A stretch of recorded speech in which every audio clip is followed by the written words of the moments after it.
there. So this will be the second part of pregnancy, the blog that I did, and I already posted it as part A. Um, so I'm going to go for the second trimester. So like I said, though, this will be the months of quiet months from 4 to 6.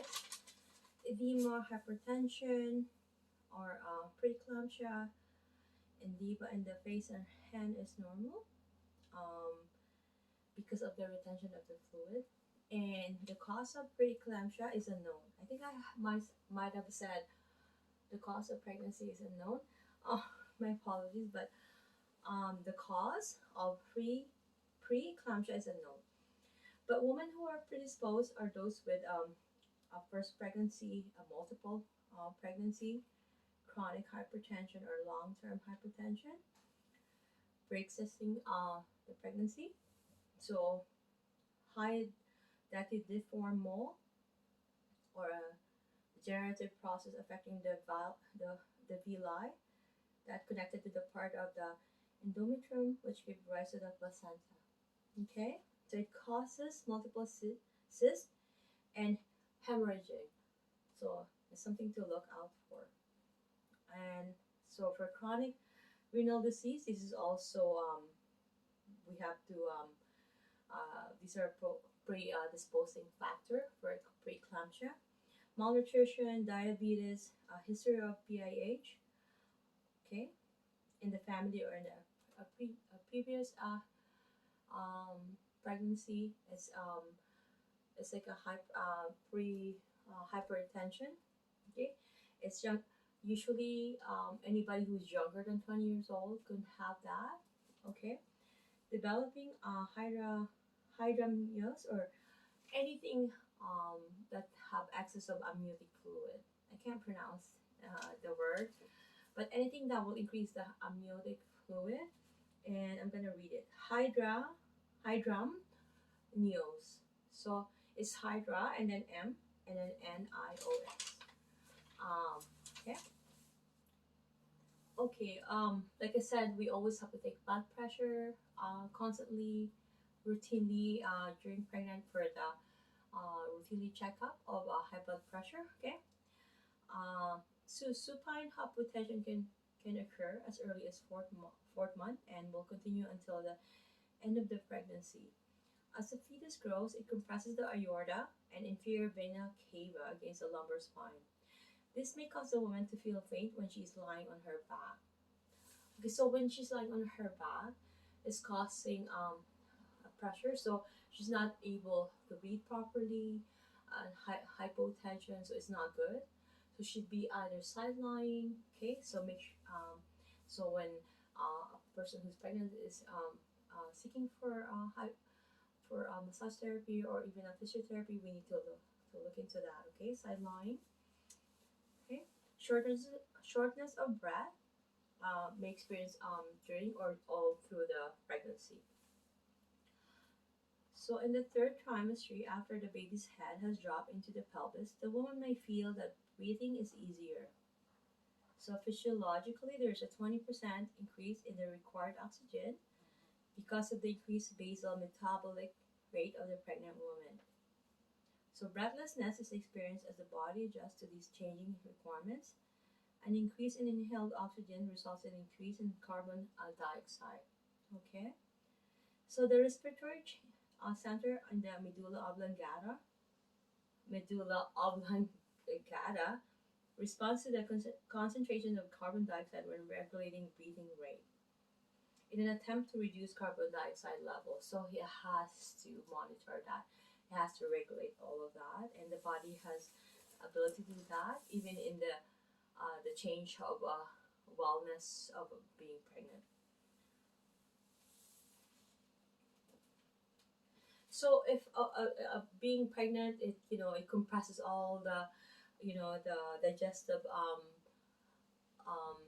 the GI tract, but and then it also pushes up the diaphragm, so it's not good.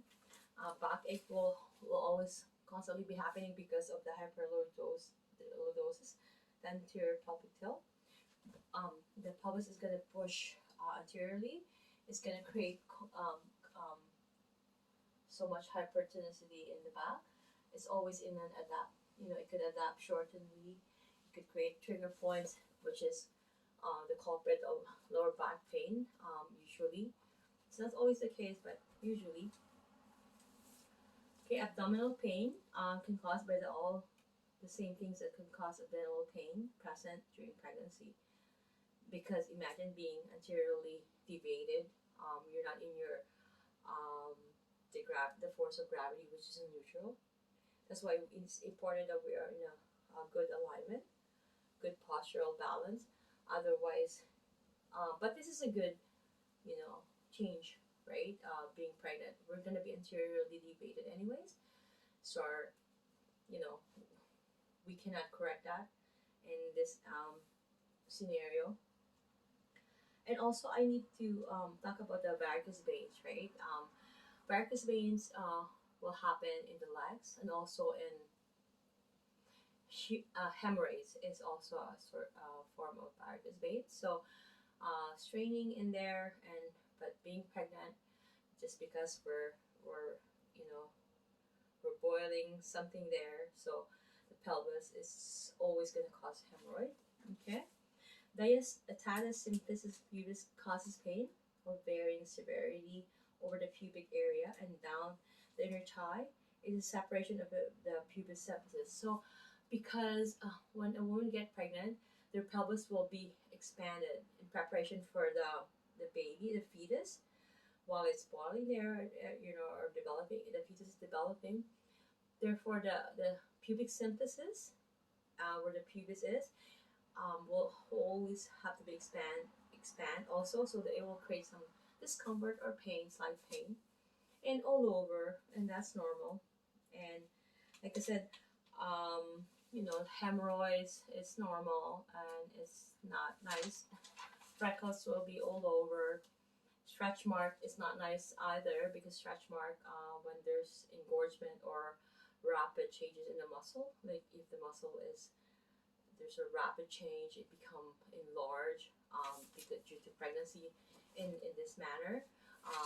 So it will create a stretch mark. Okay, other changes could include nosebleeds, gum bleeding, and nasal congestion. Headaches at the front of the head as well as above the eyes are common. So migraine frequency can change, either increasingly or slightly improving during pregnancy. Emotionally, the woman must deal with the many body changes that are occurring quite rapidly. The breast enlarge, the waist disappears, and the abdomen grows larger. So most women have mixed feelings about these changes. So if a woman is insecure, they're not gonna want to see their body. They're gonna be in a very emotional state of downside area, as opposed to being happy because they're pregnant, because they're seeing their body. Because there's women who are very drawn to that. They wanted to keep their body in tone or in a line or intact when they were 20, and when they got pregnant, we get married, they don't know that that's the reality of it. Anyways, going back to the emotional part. Okay, instead of sometimes being excited about their life, they're more focused on their body changes, how they're gonna be coping up after the body changes. That some women will have that security. And but then good memories could also encounter or it could occur to a lot of women, and they could encounter that, and they could relate more to their parents more so, and they'll be closer to their parents. Daughters are known to be closer to their parents once they become a mommy. So that's something that's spiritually uplifting, because I have 3 daughters, but I don't want them to have daughter kids unless they're married. Okay, so we have to be careful as a massage therapist, as a physiotherapist, not to be judgmental of their emotional state, because even Jesus or God, they're not judgmental, and we need to make sure to that everyone is are prone to having disable disorder, dysfunction, or disease, and with the big change such as pregnancy, they're also prone to a lot of changes that happen in their body transitioning, and it could cause a lot of emotional changes, right? And we have to be understanding about that. Okay, let's move on to the third trimester symptoms. So many of the second trimester symptoms continue into the third trimester. As the pregnancy advances toward birth, physical discomfort increases, especially in the 8th month. The baby has almost reached its birth weight but has not yet positioned itself down into the pelvis. So in the 9th month, the woman may actually feel less physical discomfort and more energy after the baby's head drops into the pelvis in preparation for birth. So gestational diabetes is a type of diabetes mellitus that develops during pregnancy. There are no risk factor during, though frequently late in the pregnancy there are increased amounts of insulin in the blood because of an insulin resistance in the body. So diabetes mellitus may have adverse effect on the pregnancy, such as increased possibility of preeclampsia or eclampsia, increased risk and severity of infection. Sorry, so tired. Possibility of hydramnios, too much. That's the too much amniotic fluid. I'm not able to pronounce it properly. Hydramnios, which can make it difficult for the mother to breathe and may also result in premature labor and delivery. A difficult delivery or possible cesarean section due to increased size of the infant, known as macrosomia, and a predisposition to postpartum hemorrhage.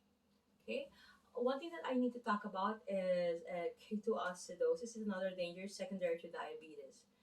Okay, because that gestational diabetes, once you have it, you're 80% prone to having diabetes. Even after the baby is already grown up, there's a chance that you may develop diabetes. So look out for that. Okay, so ketoacidosis is due to the increased stress experienced in the second and third trimester, and is more likely when the woman does not eat for long periods. And ketoacidosis has been associated with a maternal mortality rate of 5 to 15%. Diagnosis of gestational diabetes and education regarding its control are essential. Treatment is through diet and exercise, or diet, exercise, and insulin.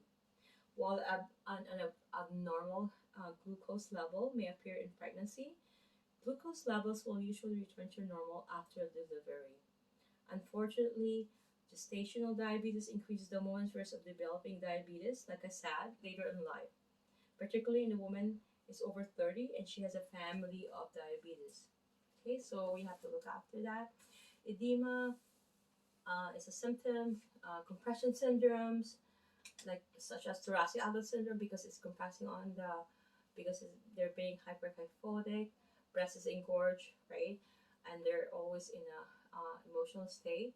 So brachial plexus could be concerned. They're being compressed. TOS, thoracic outlet syndrome. Backache because of the um, UL being so tight and is or trigger point in that matter. So it's going to cause a lot of pain in the lower back. So sacroiliac sprain can cause intense pain over the sacrum. It is often worse with rotational movements such as turning sideways in bed and may make walking difficult. Leg cramps, pelvic discomfort, costal margin pain, frequent urination, incontinence. I have talked about in the previous video. Fatigue, insomnia, and restlessness, and emotionally driven. Fourth trimester, as the physical changes, post-surgery recovery might arise from an episiotomy or a cesarean section. So episiotomy is when there's a cut during the birthing session.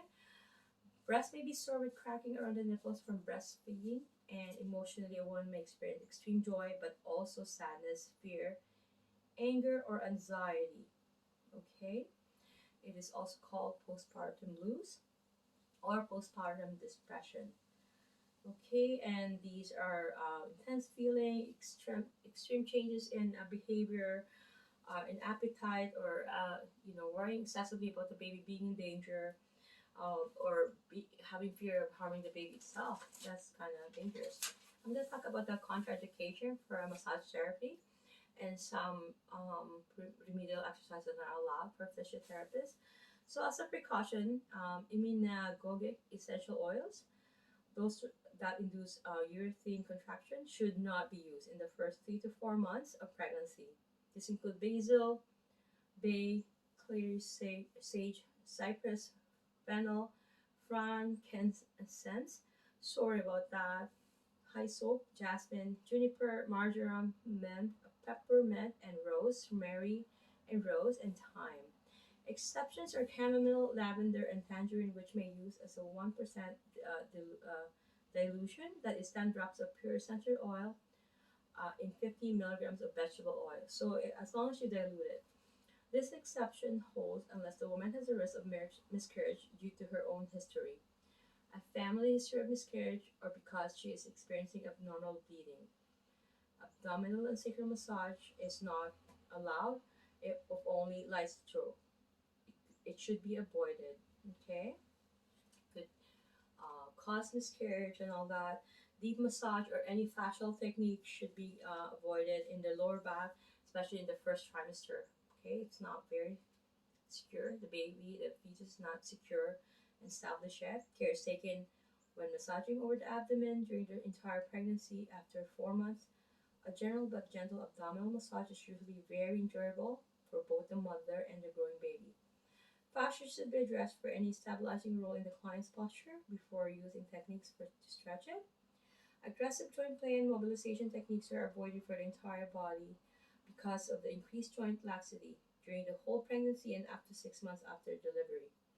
Avoid deep massage over varicose veins, okay, because it could, that we need to do some testing for DVT, deep vein thrombosis, the homeostasis, when we're massaging pregnant women on their leg. Okay, massage is contraindicated if a change in blood pressure is noted. If it's combined with other symptoms as preeclampsia, the client is recommended to see her midwife or physician immediately. That is why all pregnant women, every time they go to the doctor, they always ask for their blood pressure. They always test the blood pressure.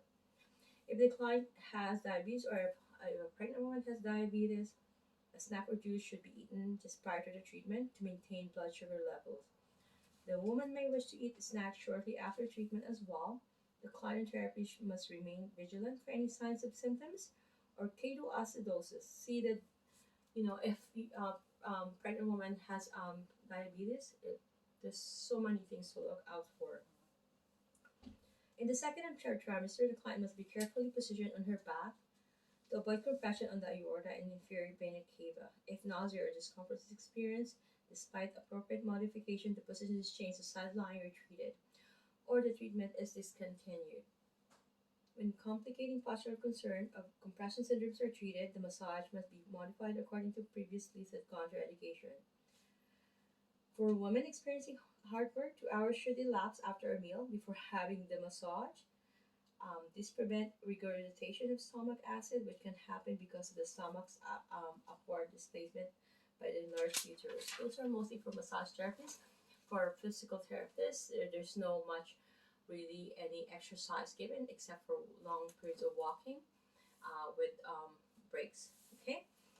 Um, we're gonna have some warning symptoms that we need to consider, and we should consider serious and warranting some immediate reporting to midwife or physician. Okay, so any vaginal bleeding, especially in the first 24 weeks of pregnancy, but even after this time, could suggest a pregnancy at risk. Bed rest is recommended with immediate modification to the notification to the physician. Sorry. Severe continuous abdominal pain may be associated with premature placenta separation or other acute abdominal emergency. Breaking of water or rupture of membranes that precedes the onset of labor is the first symptom in 40% of premature labors. So make sure to watch out for that. We have to bring them to the doctor immediately or emergency.